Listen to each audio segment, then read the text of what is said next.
सांगितलं या ठिकाणी की विकासाच्या दृष्टीनं मागे असलेला, मानवी निर्देशांकाच्या दृष्टीनं मागे असलेला, पर कॅपिटल इन्कम म्हणजे प्रति व्यक्ती उत्पन्नामध्ये आपण मागे आहोत. निसर्ग सौंदर्य आहे, पाणी मोठ्या प्रमाणावर दिसतंय, जमीन चांगली दिसते, पण असं का व्हावं याचं चिंतन साऱ्यांनीच करण्याची आवश्यकता आहे. आणि त्याचा एक प्रामाणिक हेतू आहे याच्या संदर्भामध्ये राजकारणाच्या पलीकडे काही विषयाचा अभ्यास आणि काही विषयांच्या संदर्भामध्ये एकत्र राहून भूमिका सर्वच राजकीय पक्षांनी पार पाडली पाहिजे. या जिल्ह्यामध्ये नक्षलवादाचा प्रभाव काही ठिकाणी जाणवतोय, काही ठिकाणी भीती आहे.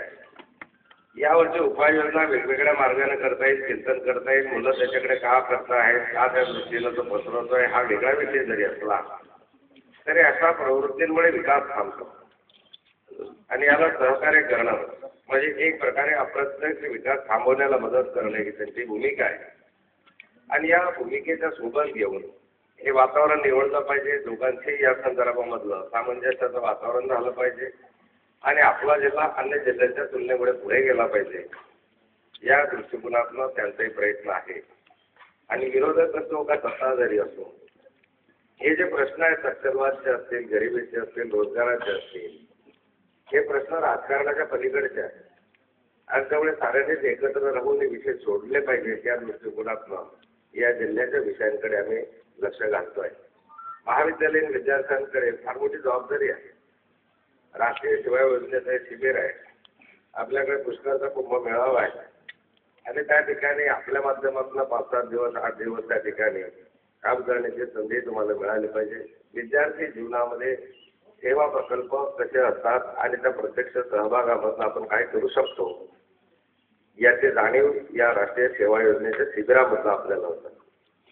घरापासून वेगळं राहायचं आहे, घरापासून वेगळं त्या ठिकाणी राहून आपल्याला मिळेल ते काम करायचं आहे. स्वच्छतेच्या दृष्टिकोनातून असेल का अन्य वृक्षारोपण असेल का अन्य कामं आहे, अंगी हे कोण बाळगले पाहिजे म्हणजे आयुष्यभरासाठी ते उपयोगी पडतात. एक तर या शिबिरांमध्ये विद्यार्थी एकत्र येतात, एकमेकांचा परिचय होतो आणि आयुष्यभर अशा आठवणी सोबत घेऊन तर कॉलेज जीवन सोडल्यानंतर राहत असतो. अशा वेळेस आपल्याला महाविद्यालयीन जीवनामधले आठवण येत असते.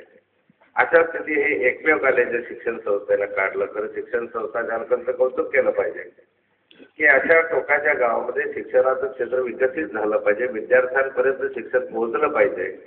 म्हणून अनेक अडचणीवर मात करून या ठिकाणी या शिक्षण संस्थेचा विस्तार करण्याचा त्यांनी प्रयत्न केला. महाविद्यालयात नसतं तर विद्यार्थी शिक्षणापासून वंचित राहिले असते.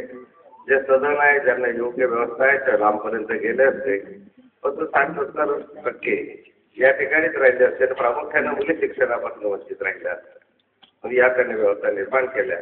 आज राष्ट्रीय सेवा योजना शिबिराच्या याला भेट देण्याची आम्हाला संधी मिळाली.